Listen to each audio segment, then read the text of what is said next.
नमस्कार दोस्तों, सभी को मेरा प्रणाम। फिर एक बार आप लोगों के आगे हाजिर हुआ हूँ इन्वेस्टमेंट अकाउंट का एक एडवांस क्वेश्चन लेकर। कुछ बेसिक चीज़ें प्रीवियस लेक्चर्स में बताने के बाद एक बार फिर इन्वेस्टमेंट अकाउंट को ही कंटिन्यू करेंगे और जब तक ये ख़त्म ना हो जाए तब तक इसी को छोटे छोटे पार्ट्स में हम सीखेंगे। इन्वेस्टमेंट अकाउंट के अगर आप लोगों ने प्रीवियस लेक्चर्स अगर देखे होंगे तो आप लोगों को ये लेक्चर करने में बहुत आसानी जाएगी और कुछ एडवांस क्वेश्चंस और कुछ एडवांस चीज़ें इसमें डालकर मैं आप लोगों के आगे हाजिर हुआ हूँ। तो इस लेक्चर में हम जितनी ऑलमोस्ट चीज़ें हैं यहाँ पर जो अकाउंट बनाते वक्त पेचीदगी आती है उसको ख़त्म करने की कोशिश करेंगे और चाहेंगे कि 99% जो क्वेरीज है इसमें सॉल्व हो जाए और फिर एक लास्ट बचता है उसके लिए हम अगले लेक्चर में देखेंगे। फिलहाल just focus on this topic. During the year ended 31st March 31st December 2000 Karvy investment had the following details. 31 दिसंबर का ईयर एंडिंग है, ये ध्यान रखें, बहुत इंपॉर्टेंट चीज़ है। उसके बाद 31 मार्च का एक परचेसिंग है, परचेस के 1000 डिबेंचर्स, ये इम्पोर्टेंट है। एक सेल है 1 अगस्त का, सोल्ड किया हुआ है, यहाँ परचेस किया हुआ है। ठीक है, इस क्वेश्चन में हमने ब्रोकरेज भी डाला है और कोशिश ये करेंगे कि इसमें सारी पेचीदगियाँ सॉल्व हो जाए। एक परचेस है, एक सेल है, इसमें ब्रोकरेज भी है और एक्स इंटरेस्ट मैंने जानबूझ के लिखा हुआ है। अगर आप प्रीवियस लेक्चर्स अगर देखे होंगे आप लोगों ने तो उसमें सिर्फ मैंने कम इंटरेस्ट का कैलकुलेशन बताया और उसका ट्रांजैक्शन किस तरीके से करना हुआ। तो पहले वर्किंग नोट में मैं शुरू से बोल रहा हूँ कि पहले हमको सारे ट्रांजैक्शंस को एक लाइन में लगाना है। तो ईयर एंडिंग है 31 दिसंबर का, ईयर एंडिंग 31 दिसंबर है, मतलब शुरू होगा वो 1 जनवरी से और जो दो ड्यू डेट्स है वो देखिए आप 1 जनवरी एंड 1 जुलाई है। तो 1 जनवरी का तो सवाल ही नहीं उठता, तो यहाँ लिख लूँगा मैं 1 जुलाई। आप लोगों ने इसको 30 जून भी लिखा तो कोई इशू नहीं है, 1 जुलाई और 30 जून कोई प्रॉब्लम नहीं, लेकिन जैसे लिखा है वैसे लिखे रहे। ये एक 6 महीने का ब्याज यहाँ मिलेगा और 6 महीने का ब्याज यहाँ मिलेगा, क्योंकि 1 जनवरी यानी 31 दिसंबर और 1 जुलाई का मतलब ही 30 जून। ये दो डेट्स लिखने के बाद आप लोग परचेस की डेट देखें 31 मार्च, वो यहाँ डाल दूंगा, एक लाइन से लगा रहा हूँ मैं, और 1 अगस्त वो यहाँ, ये परचेस और ये सेल, दोनों चीज़ें आ गई। मैंने एक लाइन से सब लगा दिया। ईयर एंडिंग की डेट लिखा, कमेंसमेंट की डेट लिखा है शुरुआत की, दो ड्यू डेट्स लिखा, 1 जनवरी न लिखते हुए 31 दिसंबर लिखा है ताकि साल में 2 बार ब्याज आ जाए, और परचेस की डेट बराबर जनवरी के बाद मार्च में, इन दोनों के बीच में, और सेल की डेट 1 अगस्त। उसके बाद जो डेट्स है इंटरेस्ट की वो हमको यहाँ लिखनी है।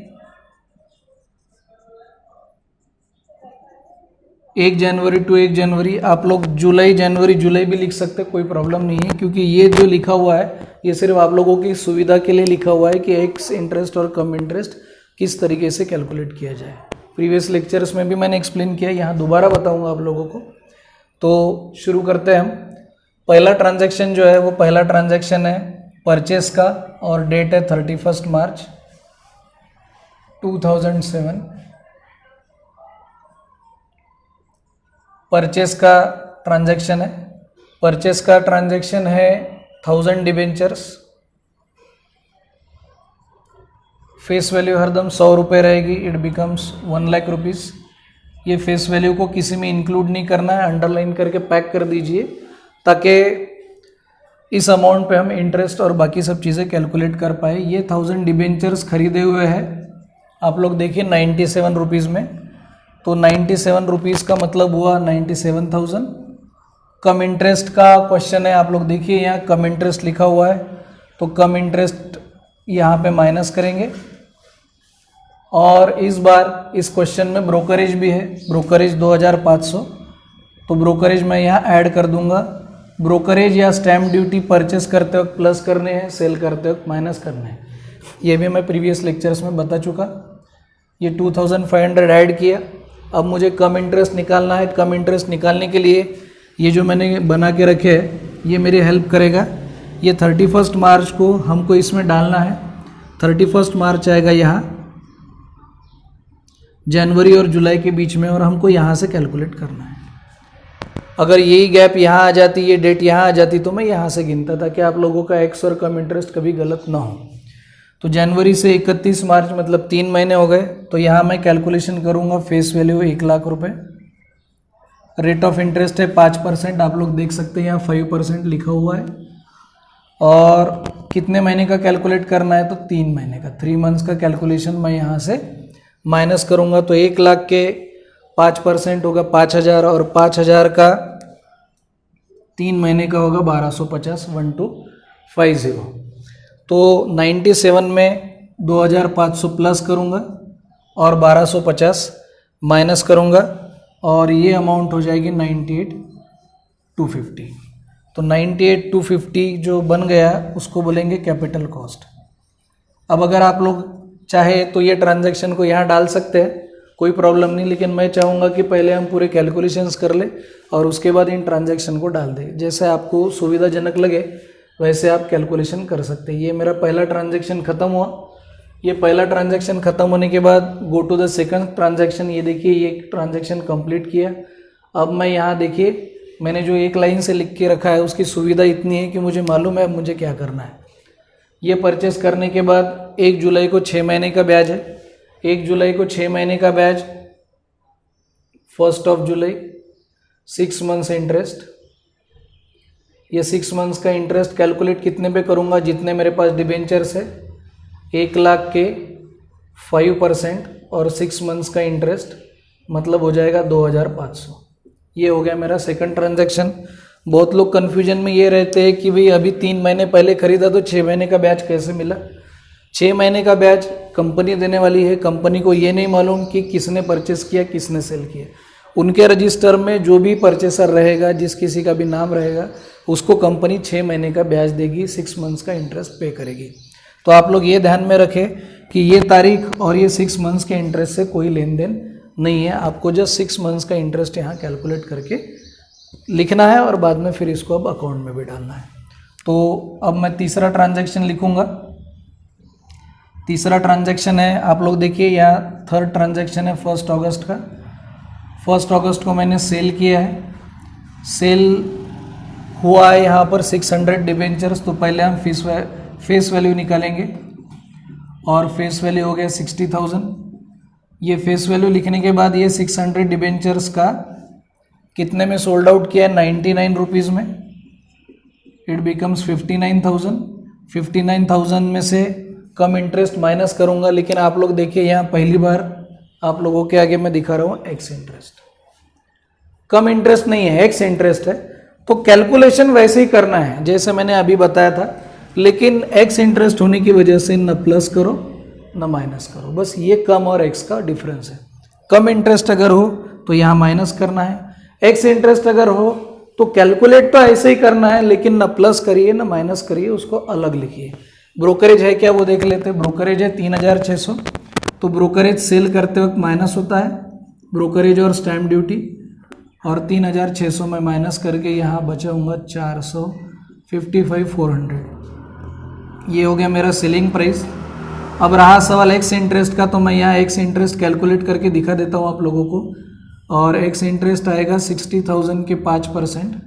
फिर एक बार कितने मंथ्स का कैलकुलेट करना है ये हमको ये डेट्स बताएगी। ये 1 अगस्त को हम यहाँ डालेंगे, जुलाई के बाद आता है अगस्त, इसलिए यहाँ लिखूँगा मैं, और इस बार कैलकुलेशन यहाँ से करूँगा। तो जुलाई के बाद जुलाई पूरा और 1 अगस्त लिखा है, मतलब 1 महीने का कैलकुलेशन यहाँ कर रहा हूँ मैं। तो 1 महीने का कैलकुलेशन यहाँ आएगा एक्स इंटरेस्ट का 60,000 के 5% मतलब हो गए 3,000। 3,000 डिवाइडेड बाय 12 बिकम्स 250। तो 250 रुपये मेरा एक्स इंटरेस्ट हुआ। बिल्कुल ऐसे ही निकाला है जैसे कम इंटरेस्ट, सिर्फ एक डिफरेंस है, यहाँ माइनस नहीं किया न प्लस किया। तो एक्स इंटरेस्ट भी वैसे ही कैलकुलेट करना है जैसे कम कम इंटरेस्ट माइनस करना है, एक्स इंटरेस्ट चाहे परचेस हो चाहे सेल हो, ना प्लस करो ना माइनस करो। उसके बाद जो नेक्स्ट ट्रांजैक्शन है वो 31 दिसंबर, फिर एक बार 6 महीने का इंटरेस्ट आप लोगों को 6 मंथ्स का इंटरेस्ट मैं कैलकुलेट करके दिखाता हूँ। यहाँ पर 6 मंथ्स का इंटरेस्ट कैलकुलेट करते वक्त अब मेरे पास सिर्फ 400 डिबेंचर्स बचे हैं। क्यों 400 बचे? क्योंकि मैंने 1 लाख के परचेस किए थे। 1 लाख के परचेस करने के बाद मतलब 100 डिबेंचर उसमें के 600 बेच दिए, तो जो बचेंगे वो हो जाएंगे 40,000 के। अब ये 40,000 के 5% और 6 महीने का कैलकुलेशन मैं करूँगा, तो 5% हो जाएंगे 2,000 और 2,000 के 6 महीने मतलब 1,000। तो ये 1,000 6 मंथ्स का कैलकुलेशन हुआ। मैं आप लोगों को फिर एक बार बोल रहा हूँ, जब 6 मंथ्स इंटरेस्ट पेएबल की डेट आएगी, जो तारीख आएगी, उस तारीख पर इस इन्वेस्टर के पास कितने के डिबेंचर्स है बस आप लोगों को वो देखना है। खरीदे थे 1 लाख के, 1 जुलाई को ये स्थिति थी कि उनके पास 1 लाख के डिबेंचर्स थे, तो 1 लाख पे निकाला। फिर उन्होंने मीनवाइल 600 डिबेंचर सोल्ड आउट कर दिए। तो जब सेकंड डेट आई किसी भी कंपनी को ब्याज देने की, तो तब उनके पास बचे थे 400 डिबेंचर्स, क्योंकि उन्होंने 600 डिबेंचर्स ऑलरेडी सोल्ड आउट कर दिए थे। तो इसलिए जो नेक्स्ट 6 मंथ्स का जो कैलकुलेशन हुआ वो 40,000 पे हुआ, उसका फेस वैल्यू इतना है। अब इसको यहाँ पुटअप करते वक्त बहुत आसानी है। 2007 का कैलकुलेशन करना है मुझे, 2007 का कैलकुलेशन करना है। पहला ट्रांजैक्शन सारा मैंने यहाँ करके रखा है, आप लोगों को कुछ भी अलग से करने की ज़रूरत नहीं है। यहाँ 31 मार्च का परचेसिंग है, तो यहाँ लिखूंगा टू बैंक अकाउंट। और आप लोग देखना मैंने यहाँ सब क्लियर करके रखा है। ये फेस वैल्यू, ये इंटरेस्ट और ये 98,250। इंटरेस्ट होगा 1 लाख, इंटरेस्ट होगा 1250 और ये है 98,250। इन तीनों कॉलम्स का ये अमाउंट का एक दूसरे से कोई लेना देना नहीं है, बस आप लोग ये बात ध्यान में रखिए। उसके बाद 6 मंथ्स इंटरेस्ट यहाँ लिखूंगा 2007, डेट भी लिखी हुई है 1 जुलाई। 1 जुलाई का कैलकुलेशन है, यहाँ लिखूंगा bye interest, sorry by bank account, और यहाँ सिर्फ इंटरेस्ट के कॉलम में एंट्री करूँगा 2,500। उसके बाद तीसरी एंट्री है 1 अगस्त की।